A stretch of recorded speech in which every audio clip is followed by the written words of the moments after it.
देखिए अंकित कुमार जी का सवाल है, सर मेरी कोर्ट से सेकेंड जो है मुंसिफ के द्वारा डिग्री हो चुकी है और फाइनल डिग्री का अभी जजमेंट आना बाकी है, लेकिन मेरे जो है वो यहाँ पे वो प्रतिवादी उस प्लॉट पे मकान जो है बनाना चालू कर दिए हैं, ना ही लोकल थाना ना ही वहाँ के जो है सीओ मदद कर रहे हैं। मुझे आप बताइए कि कंस्ट्रक्शन वहाँ कैसे रुकेगा। देखिए सबसे पहले एक बात आपको यहाँ पे समझना होगा कि अगर आपकी डिग्री हो जाएगी, आपकी अगर डिग्री हो जाएगी, अगर वो वास्तविक होगा तो एक देखिए एक प्रक्रिया होता है कि लोग आगे अपील कर सकते हैं इस बात के लिए, लेकिन अगर डिग्री हो जाएगी तो कितना भी कोई घर बना ले घर भी टूट जाता है, इस बात को आप समझ सकते हैं। ठीक है, अगर वो कानून में जाने वाले लोग जो है एकदम ठोस अडिग रहते हैं तो घर की जो है 2 मंजिला क्यों ना है उसको भी तोड़ने का नोटिस जारी हो जाता है। अब रही बात जो है आपका अगर डिग्री हो चुका है तो आप फाइनल डिग्री का जजमेंट कॉपी आप जरूर ले आइए। ठीक है, और कॉपी पे जो है वो एक तरह से उसके द्वारा आप जो अगर मान लेते हैं कि नहीं करते हैं, ये आपका ये जो है थाना प्रभारी हो या सीओ हो, अगर नहीं करते हैं तो आप उसको लेकर जिला अधिकारी के पास जाएंगे जो डिग्री का कॉपी है और उनकी शिकायत करेंगे कि आपके पास जो है कोर्ट का डिग्री है फिलहाल और आपके द्वारा ये जजमेंट कॉपी है, फिर भी ऐसा किया जा रहा है, वहाँ रुकेगा। अगर उसके अलावा अगर वो जमीन आपकी होगी तो आपको कब्जा दिलाने के लिए भी है ना, कब्जा दिलाने के लिए भी जो है आप अधिकारी से एक तरह से उनको आवेदन कर सकते हैं और फिर जो है आपको जब आदेश दे दिया जाएगा वहां से तो वही जो है थाना प्रभारी और जो अंचल अधिकारी हैं वो सारे आपके मदद के लिए अडिग रहेंगे, इसलिए कि वो एक तरह से जिला अधिकारी का आदेश होगा। तो लेकिन पहले आप जजमेंट कॉपी जरूर निकाल लें। जजमेंट कॉपी अगर आपका डिग्री फाइनल हो चुका है तो वो कोर्ट से आप जो है जरूर वकील के द्वारा प्राप्त कर लें।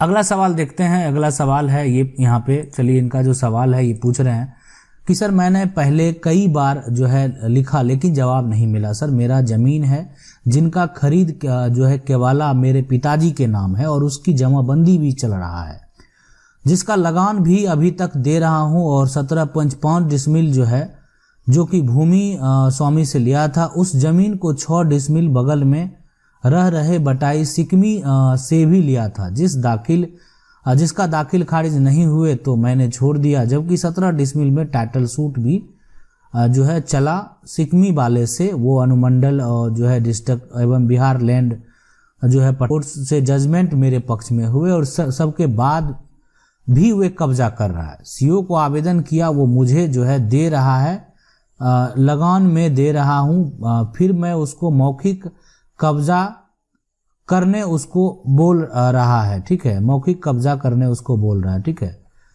हमारे बात को सुनना नहीं चाहता। मैंने जब पूछा सीओ साहब को आप जमाबंदी उसके नाम कर दो जब कब्जा के लिए कहते हो, तो वो कहता है कि मैं कोर्ट में अवमानना नहीं करना चाहता हूँ। मैंने कोर्ट का अवमानना नहीं करना, वो कहता है कि मैं कोर्ट का अवमानना नहीं करना चाहता हूँ, इसलिए जमाबंदी आपके नाम से रहेगा। आगे बताइए सर कि मैं क्या करूँ। देखिए ये बहुत आपने जो ये सवाल किया ये एक भ्रष्टाचार की बात है।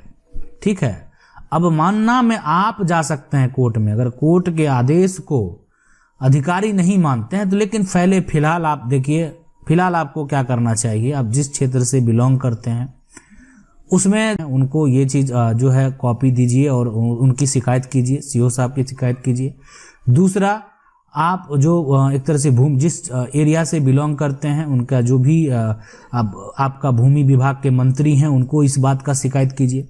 ठीक है, और इसके अलावा जो है तीसरा पॉइंट, उस जजमेंट के हिसाब से जिला अधिकारी के पास भी इसकी शिकायत कीजिए।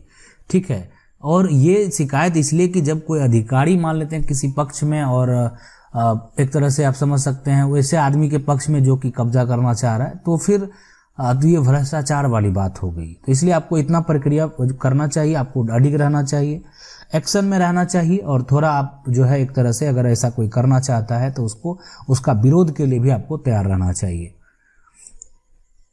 अगला सवाल है कि सर अगर पैतृक संपत्ति का बेटे के नाम से दाखिल खारिज हो गया तो बेटियां को हिस्सा मिल सकता है या नहीं मिल सकता। देखिए बेटे के नाम से अगर दाखिल खारिज हो गया पैतृक संपत्ति का, तो जो बेटियां हैं उसको आप फिर कानून में जाना पड़ेगा, ठीक है, कानून में जाना पड़ेगा। इसलिए कि जो पैतृक संपत्ति का जब बंटवारा होता है ना, जब भी आपस में बंटवारा होता है तो उसमें बेटियों से एक लिखित रूप ले लिया जाता है, ठीक है। और नहीं अगर बेटियां देती है तो हो सकता है उनके परिवार के लोग ही आजकल वो बना के दे देते हैं, लेकिन उसमें दस्तखत ले लेते हैं, वहां पे वो एक तरह से सपोर्ट करवा लेते हैं कि इनका जो है पैतृक संपत्ति से कोई लेना देना नहीं है, बेटी का अगर शादी हो गया है तो लेकिन बिल्कुल कानून में जो है आप पीएस फाइल करके, पार्टीशन सूट फाइल करके ले सकते हैं। इसलिए यहाँ पे बेटियों को भी समान अधिकार है। अगला सवाल है कि सर मैंने 2000 जो मैं अपने जो है नाबालिग पुत्र के नाम से 11 बीघा जमीन जो है खरीदी थी और उसमें मेरे पुत्र के नाम नामांकन हुआ और उसी विक्रेता ने उसी जमीन से मेरे से विक्रेता ने 2 बीघा जमीन सन 2000 में दूसरे क्रेता को जो है बेच दी। उस जमीन को अपने पुत्र के नामांकन दाखिल खारिज करा दिया। अब और मेरी जमीन का नामांतरण सन 2010 में उस विक्रेता की अन्य भूमि में 2 बीघा जमीन का नामांतरण हुआ और मेरे नाम जो है किताब बन गई, लेकिन कंप्यूटर में मेरे नाम वह 2 बीघा जमीन नहीं आई, तो वह उसी विक्रेता के नाम रही। तो वो 2 बीघा जमीन को उसने अन्य को बेच दिया, जबकि मेरा उस जमीन पर कब्जा सन 2000 से है। और मैं क्या कर सकता हूँ? अगर वो व्यक्ति उस जमीन को बेच देता है तो इसके लिए अभी फिलहाल आप कोर्ट में, न्यायालय में जाएंगे, ठीक है। उसके लिए केस आपको फाइल करना पड़ेगा। आपके पास जो पुख्ता दस्तावेज हैं उस दस्तावेज को भी आपको रखना पड़ेगा ताकि वो जमा हो सके। उस पे जो वो बेच दिया है, वो जमीन को दोबारा बेचने के जो है उस पे कार्रवाई हो सकता है। आप ये समझ सकते हैं, उस पे फर्जीवाड़ा करने का जो है केस दर्ज हो सकता है। उसको उसका सजा जो है काफी ज्यादा मिल सकता है, लेकिन आप प्रक्रिया करेंगे तभी मिलेगा। आप जन को दखल नहीं करने दें, सबसे बड़ी बात है। दूसरा, जब जमीन को बेच दिया, अगर आपके नाम से जमीन का कोई भी नामांतरण कागज है, ठीक है, तो उस हिसाब से आप सीओ को इस हिसाब से जो है जो अंचल अधिकारी हैं उसके दाखिल खारिज पे आपको रोक लगाना चाहिए ताकि उसका दाखिल खारिज रुके। ये सारा प्रक्रिया आप जरूर करें और आपको सिविल कोर्ट का सहारा इसके लिए लेना चाहिए। सिविल जो है उस पर आप टीएस फाइल कर सकते हैं। अगला सवाल पूछ रहे हैं, ये आफ्ताब आलम जी पूछ रहे हैं कि हेलो सर, मैंने जमीन 1 कट्ठा यानी इतना जो है वो रजिस्ट्री है, लेकिन उस जमीन में से 31 फीट जो है कॉमन पाथ यानी रास्ता जो है गया है। एरिया ऑफ लैंड जो है लंबा है 24 जो है 6 इंच चौड़ी है और 29 फीट है। क्या यह सही नक्शा है? यानी इतना सड़क ये जो है 1 कट्ठा 720 स्क्वायर फीट जो है सही मेजरमेंट है, या फिर रजिस्ट्री में ऐसा हो सकता है कि कोई आपको जमीन से 3 फीट रास्ता निकाल ले, ऐसा कोई जो है कानून है क्या? उसमें जमीन में से जो है रास्ता निकाल जाए और रजिस्ट्री हो सकती है। और जो भी है, देखिए जब भी जमीन होता है ना, जो रास्ता भी, जब कोई भी निजी प्रॉपर्टी होती है तो उस केस में हम आपको बता देना चाहते हैं कि जब आपको रास्ता तो छोड़ना ही पड़ता है। आप वो रास्ता को ऐसे छोड़ नहीं सकते, मतलब रास्ता को भी वो जमीन खरीदेगा, लेकिन जब उस पे जो भी होगा वो जमीन आप कंस्ट्रक्शन कराएंगे, उस पे घर बनाएंगे, तो वो आपको रास्ता देना हो। किसी का आप रास्ता बंद नहीं कर सकते हैं, ठीक है, या रास्ता को आप छोटा नहीं कर सकते हैं। अगर वो पहले से चौड़ी है तो फिर अधिकारी के द्वारा भी ये चीज आपको आदेश नहीं दिया जाएगा। तो कम से कम 3 फीट रास्ता तो जो है देना ही होता है जमीन में।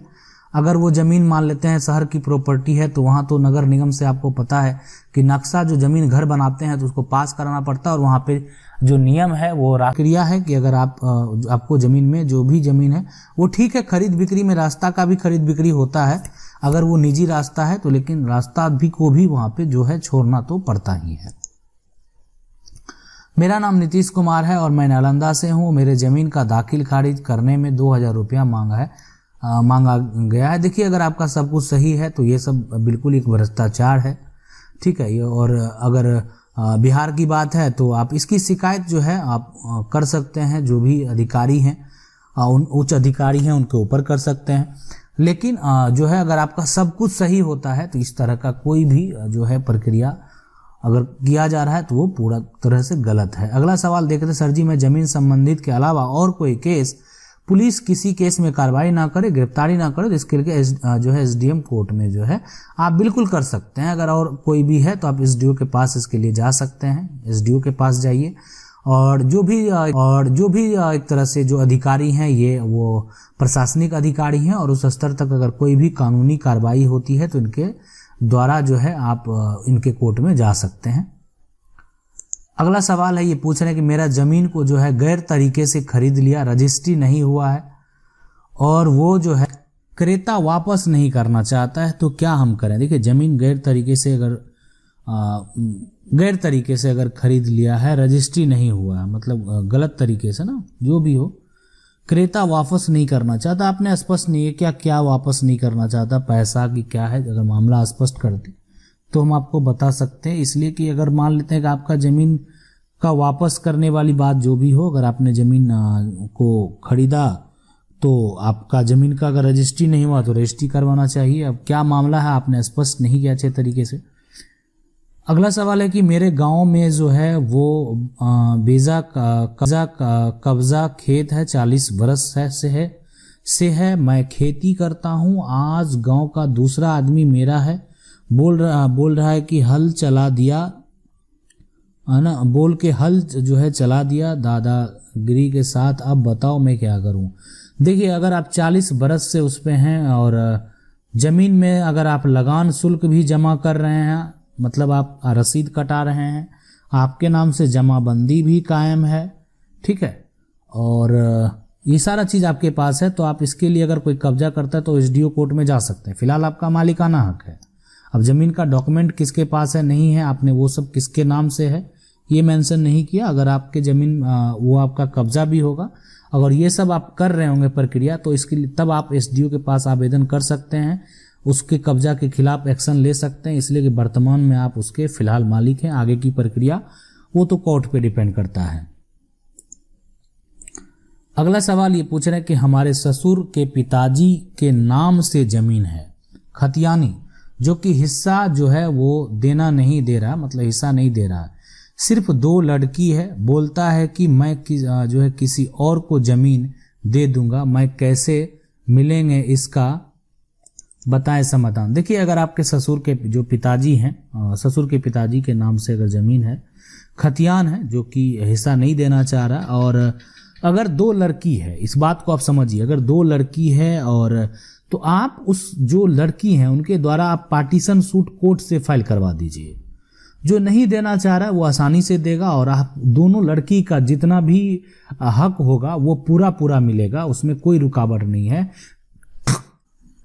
इसलिए कि वंश में लड़का और लड़की जो है दोनों समान है, यहाँ पे कोई तरह का दिक्कत नहीं है, दोनों को यहाँ पे समान हक है, लड़का हो या चाहे लड़की हो। तो इसलिए आपको कोर्ट से जो है वो पीएस फाइल करना पड़ेगा, ज़्यादा खर्च भी नहीं होता है, खतियान आप जो है निकाल लेंगे और जो वंशावली बनवा लेंगे, और आप कोर्ट से जो है वकील से मिलके पीएस फाइल कर सकते हैं।